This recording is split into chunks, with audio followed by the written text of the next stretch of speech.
Hey guys welcome to Vijay academy YouTube channel रे आज आम डिस्कसन करवा प्लाटोंकर न्याय तत्व विषय में धारणा दियो। यह हूँ long question. Discuss the theory of justice of Plato.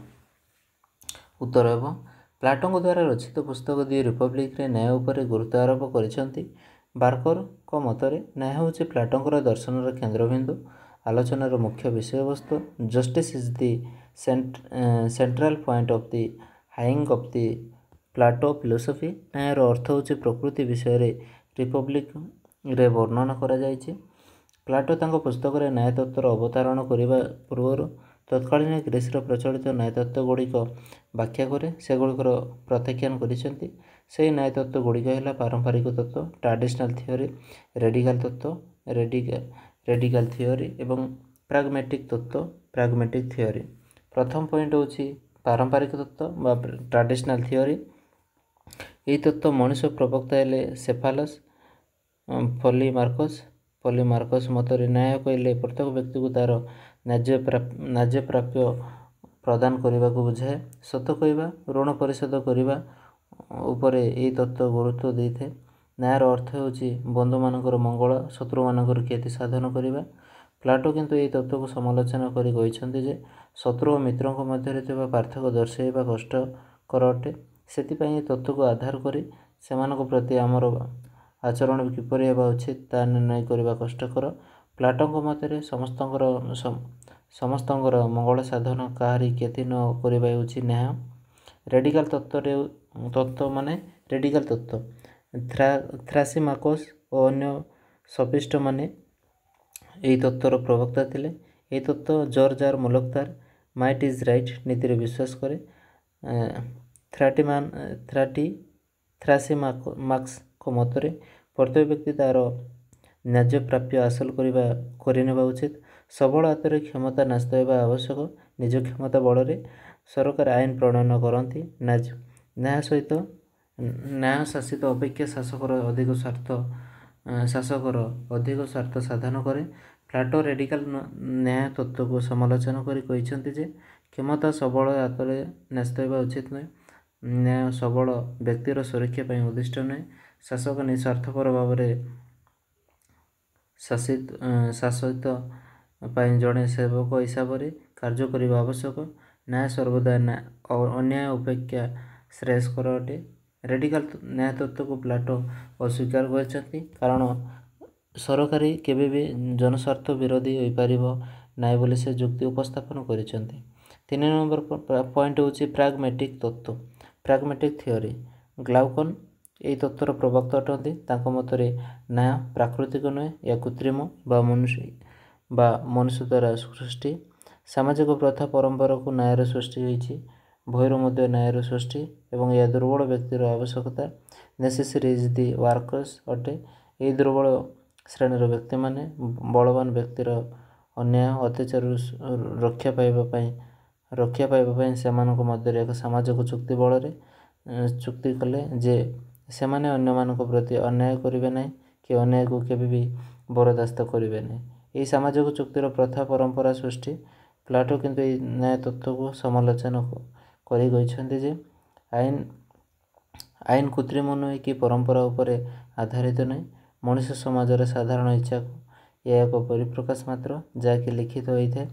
आईन बा न्याय अनुसार मनुष्य क्यों कार्य करने उचित क्यों कार्य करने अनुचित ता दर्शाई थाए। यही तीनोटी तत्व को प्रत्याख्यान करी प्लाटो न्याय तत्व संबंध में निजर चिंताधारा उपस्थापन करिसेंति। उभय व्यक्ति और समाज मध्य न्याय प्रतिष्ठित बोली प्लाटो विश्वास करती। तांको मतरे व्यक्ति अपेक्षा राष्ट्रठारे न्याय स्पष्ट भाव में परिलक्षित होता है। तेणु से राष्ट्र माध्यम न्यायर स्वरूप प्रकाश करिसेंति। राष्ट्र एक शक्तिशाली संस्था भाव में न्यायर प्रतिष्ठा और सुरक्षा करे। मनुष्यर मस्तिष्क पर राष्ट्र 3टी अंग रही विवेक रिजन मनोबल स्पिरिट कामना लालसा एपिटाइट। समाजर तीनोटी श्रेणी शासक सैनिक और कृषक मध्य शासक गोष्ठी विवेक रिजन प्रतिनिधित्व करे। सैनिक गोष्ठी मनोबल प्रतिनिधित्व करे। कृषक तथा श्रमिक गोष्ठी कामना व लालसा प्रतिनिधित्व करे।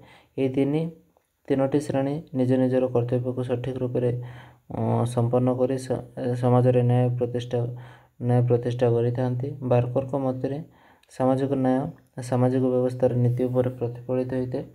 ସାମାଜିକ ବିଭିନ୍ନ ଶ୍ରେଣୀର ଲୋକ ଶାସକ ଗୋଷ୍ଠୀ, ସାମରିକ ଗୋଷ୍ଠୀ, କୃଷକ ତଥା ଶ୍ରମିକ ଗୋଷ୍ଠୀ ପରସ୍ପରକୁ ସହଯୋଗ କରିବା ସହିତ ନିଜର ଦକ୍ଷତା ଅନୁସାରେ କାର୍ଯ୍ୟ କରିଥାନ୍ତି।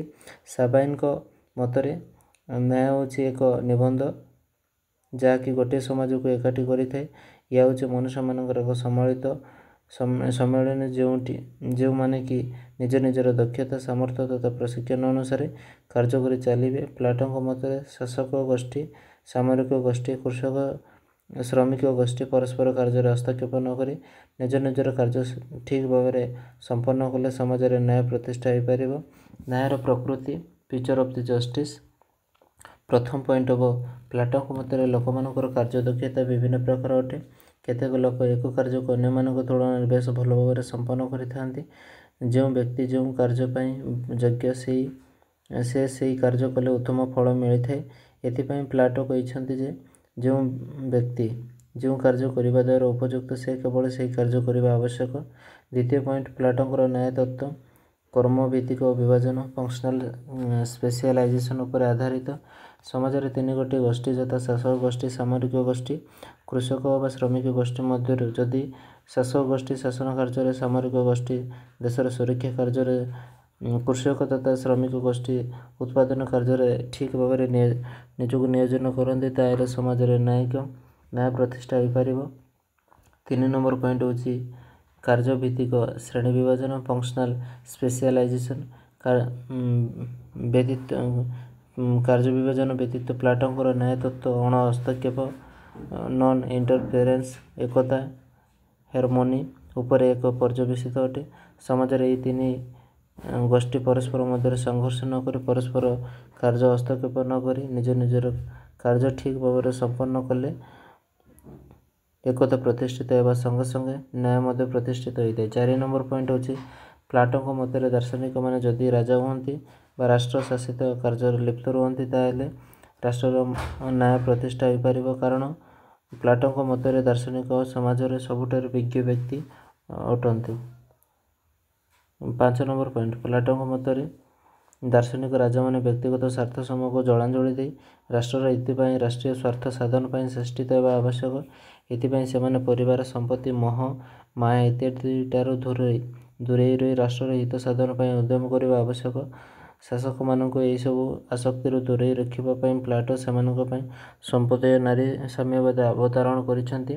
5 ନମ୍ବର ପଏଣ୍ଟ ହେଉଛି କ୍ରିଟିସିଜିମ୍। ପ୍ଲାଟୋଙ୍କ ନ୍ୟାୟ ତତ୍ତ୍ୱକୁ ସମାଲୋଚକମାନେ କେତେକ ଦୃଷ୍ଟିକୋଣରୁ ସମାଲୋଚନା କରିଥାନ୍ତି। ସେଗୁଡ଼ିକ ହେଲା ପ୍ରଥମ ପଏଣ୍ଟ ହେଉଛି ପ୍ଲାଟୋଙ୍କର ନ୍ୟାୟ ତତ୍ତ୍ୱ କେବଳ ନୈତିକତା ଉପରେ ଆଧାରିତ। ଏହା ଆଇନ ସମ୍ମତ ନୁହେଁ, ଫଳରେ ଏହାକୁ ଅବମାନନା କଲେ କୌଣସି ଦଣ୍ଡବିଧାନ ବ୍ୟବସ୍ଥା କରାଯାଇନଥାଏ। ରାଷ୍ଟ୍ରୀୟ ସ୍ୱାର୍ଥ ସାଧନ ପାଇଁ କେବଳ ନୈତିକତା ଯଥେଷ୍ଟ ନୁହେଁ। 2 ନମ୍ବର ପଏଣ୍ଟ ହେଉଛି ପ୍ଲାଟୋଙ୍କର କର୍ମଭିତ୍ତିକ ଶ୍ରେଣୀ ବିଭାଜନ କେବଳ ଗ୍ରୀସ୍ ଦେଶରେ ଛୋଟ ନଗର ରାଜ୍ୟଗୁଡ଼ିକ ପାଇଁ ପ୍ରଯୁଜ୍ୟ। ବର୍ତ୍ତମାନ ବିଶାଳ ଏବଂ ଜନବହୁଳ ରାଷ୍ଟ୍ରଗୁଡ଼ିକରେ ଏହା ସମ୍ଭବ ନୁହେଁ। 3 ନମ୍ବର ପଏଣ୍ଟ ହେଉଛି କର୍ମଭିତ୍ତିକ ଶ୍ରେଣୀ ବିଭାଜନ ଦ୍ୱାରା ସମାଜରେ ତିନିଟି ଗୋଷ୍ଠୀ ଯଥା ଶାସକ ଗୋଷ୍ଠୀ, ସାମରିକ ଗୋଷ୍ଠୀ, କୃଷକ ଗୋଷ୍ଠୀ ନିଜ କାର୍ଯ୍ୟରେ ମନୋନିବେଶ କରି ଅନ୍ୟ କାର୍ଯ୍ୟରେ ହସ୍ତକ୍ଷେପ କରନ୍ତି ନାହିଁ। ଫଳରେ ଅନ୍ୟର କାର୍ଯ୍ୟ ପ୍ରତି ସେମାନଙ୍କୁ ଉଦାସୀନ ରହିବା ଦ୍ୱାରା ମନୁଷ୍ୟର କେବଳ ଗୋଟିଏ ଗୁଣ ହିଁ ବିକଶିତ ହୋଇଥାଏ। 4 ନମ୍ବର ପଏଣ୍ଟ ହେଉଛି ସମାଜରେ କେବଳ ଦାର୍ଶନିକ ରାଜାମାନଙ୍କର ହସ୍ତରେ ପ୍ଲାଟୋ ରାଷ୍ଟ୍ରର ଶାସନ କରିବାର କ୍ଷମତା ନ୍ୟସ୍ତ କରିଛନ୍ତି। ଏହାଦ୍ୱାରା ସମାଜର ବୈଷମ୍ୟ ସୃଷ୍ଟି ହୋଇଥାଏ। ଫଳରେ ଏକତା, ନ୍ୟାୟ ସମାଜର ପ୍ରତିଷ୍ଠିତ ହେବା ସହଜ ସାଧ୍ୟ ହୋଇଥାଏ।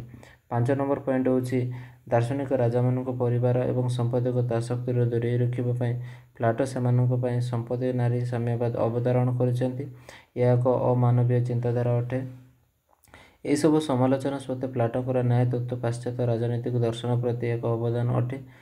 ପ୍ରତ୍ୟେକ ଲୋକଙ୍କୁ ତାହାର ପ୍ରଯୁଜ୍ୟ ଅବଦାନ କରିବା ପ୍ରାପ୍ୟ ପ୍ରଦାନ କରିବା ପ୍ରତ୍ୟେକ ରାଷ୍ଟ୍ରର ଏକ ଦାୟିତ୍ୱ ଅଟେ। ମନୁଷ୍ୟମାନଙ୍କ ମଧ୍ୟରେ ସୁସମ୍ପର୍କ ଓ ସଦ୍ଭାବ ପ୍ରତିଷ୍ଠା କରି ଏକ ଆଦର୍ଶ ରାଷ୍ଟ୍ର ଗଠନ କରିବା ପାଇଁ ଏକ ଶୃଙ୍ଖଳିତ ସମାଜ ପାଇଁ ପ୍ଲାଟୋ ଉଦ୍ୟମ କରିଛନ୍ତି। ଏହା ଥିଲା ତୃତୀୟ ଲଙ୍ଗ କୋଶ୍ଚିନ୍। ପରବର୍ତ୍ତୀ ସମୟରେ 4 ନମ୍ବର ଲଙ୍ଗ କୋଶ୍ଚିନ୍ ଆମେ ଡିସ୍କସନ୍ କରିବା।